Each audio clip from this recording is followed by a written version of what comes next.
అందరికీ నమస్కారం. నేను మీ దేవి. శాడిస్ట్ మొగుడు సీజన్ 2 రెండవ భాగం. రచయిత వనజ గారు. అభిబాబు, నీకంతగా ఆదుకోవాలనిపిస్తే చూడు, జానుబాబు ఉంది కదా, తనతో ఆడుకో. అందుకోసం ఎవరో అనాథని తేవడం ఎందుకు అని బుడ్డి జాహ్నవిని సంకన వేసుకుని వచ్చింది గాయత్రి ఆంటీ. ఆమె మాటలు విన్న కశ్యప్ తనకు పెట్టింది తినకుండా లేచి నిలబడి అభి వంకే చూశాడు. అత్త అని గట్టిగా అరిచాడు అభి. దెబ్బకి భయపడాల్సి వచ్చింది గాయి ఆంటీ కూడా. అదే అభి, వాడికి ఎవరూ లేరు అని తెలిసింది కదా, అలాంటి వాడిని ఇంటికి తీసుకొస్తావని గాయి అడగడంతో వాడికి ఎవరు ఎందుకు లేరు, నేనున్నాను, ఫ్రెండ్ ప్లస్ బ్రదర్ని, మా మమ్మీ డాడీ ఉన్నారు అని అభి పవర్గా చెప్పేసరికి గాయి ఆంటీకి చిన్నతనంగా అనిపించి, ఒరేయ్ అనాథగా నీ వల్లే కదా పిల్లోడు కూడా నన్ను మాట్లాడుతున్నాడు అనుకొని కశ్యప్ మీద కచ్చ పెంచుకుంది గాయత్రి. మరుసటి రోజు ధనుంజయ్ స్వయంగా వెళ్ళి కశ్యప్ ఏజ్కి సరిపోయే క్లాస్లో జాయిన్ చేశారు. ప్రిన్సిపల్ ఒప్పుకోకుండా ఎక్స్ట్రా ట్యూషన్ చెప్పించి లెవెల్ చేస్తాను అని అంటూ వాళ్ళు కూడా అందుకు ఒప్పుకున్నారు. కశ్యప్ అభి ఎంచక్కా వెళ్ళి వస్తూ ఉన్నారు స్కూల్కి. జాను పాప, అదే జాహ్నవి అప్పటికి ఇంకా ప్రైమరీ స్కూలే కావడంతో వాళ్ళకి జాహ్నవికి అసలు సంబంధమే ఉండేదే కాదు. ఆ రోజు రాఖీ పండగ. జాహ్నవిని సగం టైం కౌశల్యనే చూసుకోవడంతో కాస్త బుద్ధి వచ్చిందనే చెప్పాలి. అప్పటికే మగపిల్లలు టీనేజ్లో ఉండుండి ఒకరికొకరు బావా అని పిలుచుకునే వరకు వచ్చారు. కశ్యప్ ఇంట్లో అందరితో కలిసిపోయి ఆ ఇంటి బిడ్డలాగా ఉన్నా కూడా తన లిమిట్స్ ఎప్పుడూ క్రాస్ చేయలేదు. గాయత్రి, సుబ్బుకి అయితే సోషల్ డిస్టెన్స్ బాగా పాటించేవాడు కశ్యప్. కానీ జాహ్నవిని మాత్రం అప్పుడప్పుడు ఆడించుకునేవాడు. ఆ రోజు రాఖీ అవడంతో అభి కశ్యప్ల రిలేషన్ బేస్ చేసుకొని కశ్యప్కి రాఖీ కట్టమంది కౌసల్య జాహ్నవిని. బుడ్డపిల్ల జాహ్నవి కశ్యప్కి రాఖీ కట్టింది అత్త చెప్పినట్టు. స్వీట్ కూడా తినిపించగానే కశ్యప్ తనకి గిఫ్ట్ ఇవ్వడంతో అభి బావ కడితే కూడా నాకు ఇంకో గిఫ్ట్ కూడా వస్తుందని ఓవర్ ఎగ్జైట్ అయిన జాహ్నవి పళ్ళెంలో గాయత్రి కోసం ఉన్న ఇంకో రాఖీ తీసుకొని గాయత్రి వారించే లోపే అభికి కూడా రాఖీ కట్టేసి స్వీట్ కుక్కి గిఫ్ట్ కావాలి బావా అని ముద్దుగా అడిగేసింది. ఫస్ట్ సీజన్లో ఒకసారి అభి చెప్పాడు కదా, కశ్యప్తో పాటు నాకు కూడా రాఖీ కట్టింది జాహ్నవి, అన్న స్థానంలో తన బాగోగులు చూసుకుంటానని గుర్తొచ్చిందా? ఇదే. ఇంకేముంది, గాయత్రి చేతిలో జాహ్నవి వీపు విమానం మొత్త మోగిపోతుంది. ఒసే, వాడు నీకు బావనే, రేపో మాపో నీకు తాలి కట్టేవాడు. ఈరోజు వాడికి నువ్వు రాఖీ కడతావా అని అరిచి నానా రాద్ధాంతం చేసింది గాయి ఆంటీ. అదే వారంలో కృష్ణాష్టమి కూడా ఉండటంతో అభి కశ్యప్లు ఇద్దరూ కూడా నార్మల్ గల్లీ పిల్లల్లాగా సైకిల్ వేసుకుని కృష్ణుడి గుడికి బయలుదేరారు. మన అభి ఊరికే ఉండే టైప్ కాదు కాబట్టి ఉట్టి కొట్టే ప్రోగ్రాంకి శ్రీకారం చుడితే మన జానకి అదే గుళ్ళో తాడులాగే ప్రోగ్రాంకి శంకుస్థాపన చేసింది. ఒక యుగంలో సీతారాములు, ఇంకో యుగంలో కృష్ణ రాధా, కరెక్ట్ కాదా? సత్య రుక్మిణులు అనాలేమో కదా. జానకి, మన వీధిలోకి ఎవరో కొత్త అబ్బాయి వచ్చాడే, చాలా హుషారుగా ఉట్టి కొడుతున్నాడు, గెలిచేస్తాడేమో జానకి అని వీధిలో జానకి పాప ఫ్రెండ్ గుసగుసగా చెప్పడంతో అజిత్ కాకుండా ఎవరూ విన్నవడానికి నేను ఒప్పుకోనని పంతంగా అనుకుంది. చిన్న కాదులేండి, కొంచెం పెద్ద అయిన జానకి. ఇంకో పక్క ఈరోజు మా ఫ్రెండ్ ఉట్టిగా ఆడతాడు, నువ్వు పక్కకి తప్పుకో అని సిద్ధంగా ఉన్న అజిత్ని అడిగాడు కశ్యప్. మీ ఫ్రెండ్ ఏమైనా పెద్ద ధీరుడా వీరుడా? వాడు కొట్టడానికి నేను తప్పుకోవడానికి మీకంత ఇదైతే నేను ఆడాక కూడా ఇంకా కుండ మిగిలితే అప్పుడు వెళ్ళి మీ ఫ్రెండ్ని కొట్టుకోమను అని అజిత్ బలుపుగా చెప్తే, రే మా ఫ్రెండ్నే అంత మాట అంటావా నువ్వు అంటూ కశ్యప్ అజిత్ కాలర్ పట్టుకునేసరికి ఇద్దరికి కొంచెం కొట్లాట జరిగింది. కానీ అభిబాబుకి ఇదేమీ తెలియదు కదా. జస్ట్ గుడిలోకి వెళ్తూ నేను ఇంతవరకు ఎప్పుడూ ఉట్టి కొట్టలేదు కశ్యప్, అందుకే ఎందుకో ఈసారి నాకు కొట్టాలని అనిపిస్తోందని ఒక మాట కశ్యప్తో చెప్పేసి గుళ్ళోకి వెళ్ళిపోయాడు అభి. అప్పటికే ఫ్రెండ్ అంటే ప్రాణం పెట్టేసుకున్న కశ్యప్ ఇప్పుడు ఇలా అజిత్తో గొడవ పడుతున్నాడు. దర్శనం చేసుకుని బయటకు వచ్చిన అభికి ఇద్దరు కొట్లాడుకోవడం కల్పించి ఇద్దరి దగ్గరికి వెళ్ళి ఎలాగోలా విడిపించాడు. అభి అజిత్ వంక చూస్తూ, వీడు నా కోసం ఇదంతా చేశాడు, మీ వీధిలోకి వచ్చి మేము ఆడాలనుకోవడం మా తప్పే, ఏమనుకోకని అభి కశ్యప్ని తీసుకొని వెళ్ళిపోతుంటే, ఓయ్ నువ్వు ఇంతవరకు ఎప్పుడూ ఉట్టి కొట్టలేదా అని అడిగాడు అజిత్. అభి లేదన్నట్టుగా తల ఊపడంతో, సరే ఈసారి నువ్వే ట్రై చేయి, మా వీధినే కదా, నేను చాలాసార్లు ఆడాను, నెక్స్ట్ ఇయర్ చూసుకుంటా అని అంటూ సామరస్యంగా ఫ్లూట్ని అభి చేతిలో పెట్టి వెళ్ళిపోయాడు అజిత్. కశ్యప్ అభి ఇద్దరు అయోమయంగా అజిత్ని చూశారు. ఇదంతా జరిగాక జానకి ఫ్రెండ్ వచ్చి విషయం చెప్పింది. ఆహా అలాగా అని అంటూ, ఇంతకుముందు ఫ్రెండ్స్తో గొడవపడి మరీ అజిత్ని గెలిపించేది, ఇప్పుడు అభిని ఓడించాలని, తను ఒక్కటే ఉట్టిని అందకుండా చేయాలని డిసైడ్ అయింది జానకి. అభి ఫ్లూట్ తీసుకొని ముందుకొస్తున్నాడు ఉట్టి కొట్టడానికి. కేవలం 3 ఛాన్సులు మాత్రమే, ఒక్కొక్కరికి ఒక్కొక్కటి అభికి ఇంకా అందుతుంది అనుకునే లోపే జానకి తాడు లాగడంతో కుండ పైకి వెళ్ళిపోయింది. రెండోసారి ఇంకొంచెం పంతం తనకి యాడ్ అవ్వడంతో కొట్టాడు అభి. ఈసారి ఉట్టి పైకి వెళ్ళకపోయినా జానకి పోసిన రంగు నీళ్ళకి కొట్టలేకపోయాడు అభి. మూడోసారి పంతం కాస్త కసయ్యేసరికి ఉట్టి పైకి లాగిన కళ్ళకి రంగు నీళ్ళు చల్లిన ఒక్కసారిగా ఆకాశానికి ఎగిరి కొట్టాడు ఉట్టిని అభిరామ్. దెబ్బకి ఉట్టికుండా రెండుగా చెల్లి అందులోని దండ అభిమల్లో పడితే దాన్ని తీసి ఊపి విసిరేశాడు. అనుకోకుండా దాని అధిష్టానం జానకి ఎద అయ్యింది. ఇవేవి పిల్లలకు తెలియకుండా జరిగిపోయినవి. రోజులు అలా సరదాగా గడిచిపోతున్నాయి. చూస్తుండగానే అభి 9th క్లాస్కి వెళ్తే కశ్యప్ 10th క్లాస్ చదువుతున్నారు. ఇంకా జగతి 8th అయితే జానకి 6th క్లాస్ చదువుతోంది. అజిత్ కూడా ప్రెసెంట్ ఎస్ఎస్సి మంచి మార్కులు రావాలని కష్టపడుతున్నాడు. అప్పటికే ఆయన బిజినెస్ సర్కిల్లో కశ్యప్ ఎవరు అని గుసగుసలు మొదలవడంతో నా కొడుకే అని చెప్తే ధనుంజయ్ గారికి మళ్ళీ ఎక్కడ బ్యాడ్ నేమ్ వస్తుందో అని, అందుకే నా చెల్లెలి కొడుకు వరుసకి నాకు మేనలుడవుతాడు అని చెప్తూ ఉండేవాడు అందరికీ.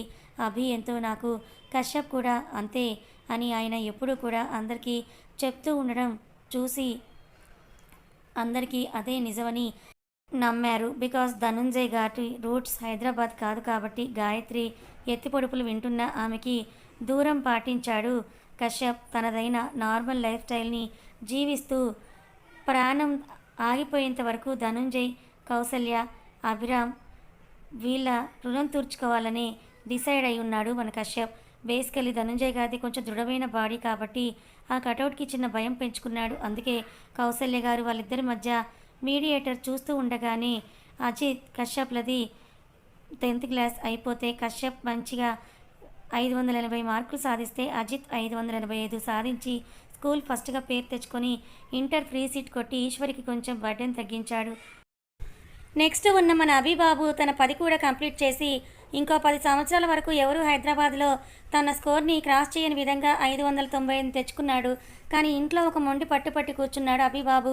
అభి నాన్న వినరా, నువ్వు కూడా చదువంటూ అబ్రాడ్ వెళ్ళిపోతే నేను మీ డాడీని మిగిలిపోతాం, ఇంట్లో ఎలాగరా అని ఆవిడ అడుగుతున్నా కూడా నో మమ్మీ, నేను డిసైడ్ అయ్యాను, ఇప్పుడు వెళ్తే మొత్తం నా స్టడీస్ కంప్లీట్ చేసుకొని ఆఫ్టర్ నా పోస్ట్ గ్రాడ్యుయేషన్కి వచ్చేస్తాను, అప్పుడు నువ్వు వెళ్ళి బిజినెస్ చేయన్నా కూడా ఇండియా వదిలిపెట్టి వెళ్ళను అని అభి కౌసల్య గారిని కాకా పట్టడంలో బిజీ అయిపోయాడు. రే కశ్యప్, నువ్వు కూడా వస్తావా? తన పాటికి తను మ్యాచ్ చూసుకుంటూ ఉన్న కశ్యప్ని గెలికాడు అభి. నువ్వు వెళ్తున్నావు కదా వెళ్ళు, మళ్ళీ వాణ్ణి కూడా ఎందుకు నీతో పాటుగా తీసుకొని పోతున్నావు? కనీసం కన్న కొడుక్కి నేనంటే ఇష్టం లేదు, కనీసం వాడైనా ఇంకా నా మాట వింటాడా అని అంటూ కౌసల్య గారు, ఏమండి మీరు అభి అలా మాట్లాడుతుంటే నిమ్మకి నీరెత్తినట్టుగా ఉంటారేంటండి అని హాల్లో బిజినెస్ ఇష్యూ చూసుకుంటున్న ధనుంజయ్ గారి మీద తన కోపం తీర్చుకుని కౌసల్య, బిడ్డలు ఎదుగుతామంటే ఆపే రైట్ అమ్మ నాన్నలకి ఉండకూడదు, వీలైతే వాళ్ళని ముందుకు నడిపించాలే తప్ప. అయినా ఎన్నాళ్ళు కౌసల్య, 8 ఇయర్స్నే కదా, ఇట్టే అయిపోతాయని ధనుంజయ కౌసల్యని కన్విన్స్ చేస్తూ ఉంటే అభి కశ్యప్ వంక చూశాడు. నాకు ఈ ఇంటిని ఆంటీ అంకుల్ని వదిలి రావాలని లేదభి, నువ్వు ఇక్కడే పుట్టావు, నేను ఎక్కడో పుట్టాను కదా, నీకంటే లేటుగా ఇంట్లో జాయిన్ అయ్యాను నేను, ఇప్పుడు అది భర్తీ చేసుకుంటానని కశ్యప్ అంటే అభి వాడి వైపు ఒక లుక్ ఇచ్చి భుజాలు ఎగరేసి అని చెప్పాడు. మరో 15 రోజుల్లో అభి ఎక్కిన ఫ్లైట్ ఆకాశంలో ఎగురుతోంది న్యూ జెర్సీలో ల్యాండ్ అవ్వడానికి. అక్కడికి వెళ్ళాక కదా అసలు ప్రాబ్లం వచ్చేది. న్యూ జెర్సీ అభిబాబుకి ఒక సెపరేట్ ఇల్లు, 2 వర్కర్స్ని పెట్టి కాలేజ్ కమ్ ఇన్స్టిట్యూషన్లో కూడా జాయిన్ చేసి 10 రోజులు ఉండొచ్చేస్తారు ధనుంజయ్ గారు. ఫస్ట్ ఒక నెల అమ్మా నాన్న, ముఖ్యంగా కశ్యప్ కోసం అతను బాగా బెంగ పెట్టుకున్న అభి 8 సంవత్సరాలు కళ్ళు మూసుకుంటే ఇంకా మొత్తం జీవితం అంతా కూడా వాళ్ళతోనే లైఫ్ లాంగ్ ఉండొచ్చు కదా అని తనకి తానే మోటివేట్ చేసుకుంటూ వాళ్ళ జ్ఞాపకాల నుండి బయటపడి చదువు మీద దృష్టి పెట్టాడు. తన స్టడీస్ అండ్ ఫ్యూచర్ కోసం ప్లాన్స్ వేసుకుంటూ అప్పుడే పరిచయం అయ్యారు డాక్టర్ థామస్. +2 కూడా మంచి స్కోర్తో పాస్ అయ్యాడు అభి. ఇప్పుడు సర్ గారు బీటెక్ వచ్చేశారు. అప్పుడు ఇక్కడ ఇండియాలో మన జానకి పాప 10th క్లాస్ 597, అభి కంటే ఒక మార్కు తక్కువే తెచ్చుకొని స్కూల్ ఫస్ట్గా నిలిచింది. ఎవరి చదువులు ముందుకు వెళ్తున్నా అజిత్ మాత్రం ఇంటర్ చదువుతూనే తల్లికి బర్డెన్ అవ్వకూడదని ట్యూషన్స్ చెప్తూ హోటల్లో అకౌంటెంట్గా ఉంటూ తన చేతికి తగ్గ సాయం చేస్తూ ఉన్నాడు. జానకి పక్క ఇల్లే అజిత్ది కావడంతో ఇద్దరి ఇంట్లో బాగా స్నేహం కుదిరింది. సొంత బంధువులు అన్నట్టుగా కలిసిపోయారు వాళ్ళిద్దరూ. 2 ఫ్యామిలీస్ కూడా. హాయ్ అభి ముందుకు వెళ్తుంటే పలకరించింది ఒక అమ్మాయి. హలో అని చెప్పి ముందుకు వెళ్ళిపోయాడు Abhiram. I am Jwala, good, I am Abhi అని చెప్పేసి ఇంకా తిరిగి చూడకుండా వెళ్ళిపోయాడు అభిరామ్ అక్కడి నుంచి. నేను ఇంత అందంగా ఉన్నాను కదా, పైగా నేనే అతని దగ్గరికి వెళ్ళి మరీ పలకరిస్తే ఇంతేంటి ఇతనికి అని అనుకుంటూ సింగిల్ పీస్ డ్రెస్లో ఉన్న జ్వాల ఫస్ట్ కోప్పడింది. అలా 2, 3, 4 సంవత్సరాలు గడిచిపోయాయి అభి చదువు విషయంలో. మన సీతారాముల కాలం ఒకరికి న్యూయార్క్ అయితే మరొకరిది ఇండియాలో. ఆ రోజు శ్రీరామనవమి. జానకి వాళ్ళ వీధిలో జరుగుతూ ఉన్న శ్రీరామనవమి వేడుకల కోసం సంబరాలకు అందరూ సిద్ధమయ్యారు. ఆ వీధితో పాటు పక్క వీధులు కూడా అలంకరణ హడావిడితో కలకల్లాడుతూ ఉంది. అజిత్ మంచితనంతో ఆ వీధిలో అందరికీ పలుకుతూ ఉండగా అజితూ అంటూ పిలిచింది జానకి. ఏంటి జానకి? అన్న సంతర్పణకి బియ్యం బస్తాలు మోస్తూ బదిలిచ్చాడు అజిత్. అది అది అంటూ జానకి ఏదో చెప్పబోయేంతలో జానకి గారు నాకు కొంచెం పనుంది, అది అయ్యాక మీతో తీరిగ్గా మాట్లాడతానని చెప్పి జానకి ఏది అడుగుతుందో తెలిసి కూడా ఇగ్నోర్ చేశాడు అజిత్. మధ్యాహ్నం రాములవారి పూజ అయిపోయాక స్వామివారి కళ్యాణం భోజనాల అనంతరం అని అనౌన్స్ చేశారు. ఆ గ్యాప్లో భక్తుల్ని ఖాళీగా ఉంచలేక భజన కార్యక్రమాన్ని ఏర్పాటు చేశారు. సడన్గా మైక్లో ఇప్పుడు పాట పాడబోతోంది జానకి అనే వాయిస్ వచ్చేసరికి ఉలిక్కి పడింది జానకి.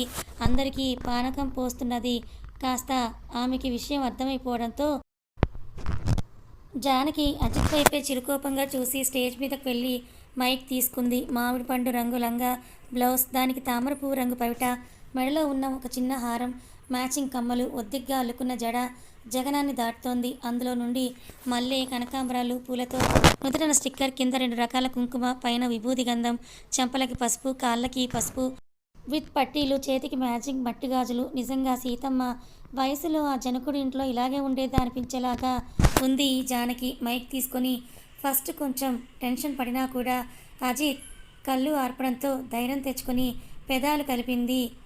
నీల గగన ఘన విచలన ధరణిజ శ్రీరమణ మధురవదన నలిన నయన మనవి వినర రామ రామ చక్కని సీతకి అరచేత గోరింట ఇంత చక్కని చుక్కకి ఇంకెవరు మొగుడంట. రామ చక్కని సీతకి ఉడత వీపున వేలు విడిచిన పుడమి అల్లుడు రాముడే. ఎడమ చేతను శివుని విల్లును ఎత్తిన రాముడే. ఎత్తగలడ సీత జడను తాళి కట్టే వేళలో. రామ చక్కని సీతకి ఎర్ర జాబిలి చేయి గిల్లి రాముడేడని అడిగితే చూడలేదని పెదవి చెప్పలేమని కనులు చెప్పే నల్ల పూసైనాడు దేవుడు నల్లని రఘురాముడు. రామ చక్కని సీతకి చుక్కనడిగా దిక్కునడిగా చెమ్మగిల్లిన చూపునడిగా నీరు పొంగిన కనులలోన నీటి తెరలే అడ్డు నిలిచే చూసుకోమని మనసు తెలిపే మనసు మాటలు కాదుగా. రామ చక్కని సీతకి అరచేత గోరింట ఇంత చక్కని చుక్కకి ఇంకెవరో మొగుడంట. రామ చక్కని సీతకి ఇందువదన కుందరదన మందగమన భామ ఎందువలన ఇందువదన ఇంత మదన ప్రేమ అని జానకి పాడుతూ ఉంటే విన్నవారంతా అదే పాటలో లీనమైపోయారు. ఇక్కడ మన అభిబాబు కూడా జానకి సాంగ్ వింటూ మైమర్చిపోయాడు. ఇంతకీ అమెరికాలో ఉన్న మన అభిబాబు ఇండియాలో జానకి పాడిన పాటని ఎలా విన్నాడబ్బా? మీకేమన్నా తెలిస్తే గెస్ చేసి కమెంట్ చేయండి. మరి అభి జానకిలా ఫస్ట్ మీట్ ఎలా ఉండబోతోంది మరి తెలుసుకోవాలని మీ అందరికీ ఆతృతగా ఉందా? మరి ఇంకెందుకు ఆలస్యం, మన ఛానల్ని సబ్స్క్రైబ్ చేసుకొని ఫాలో అవ్వండి. కథ నచ్చితే లైక్ చేయండి. Thank you so much for watching.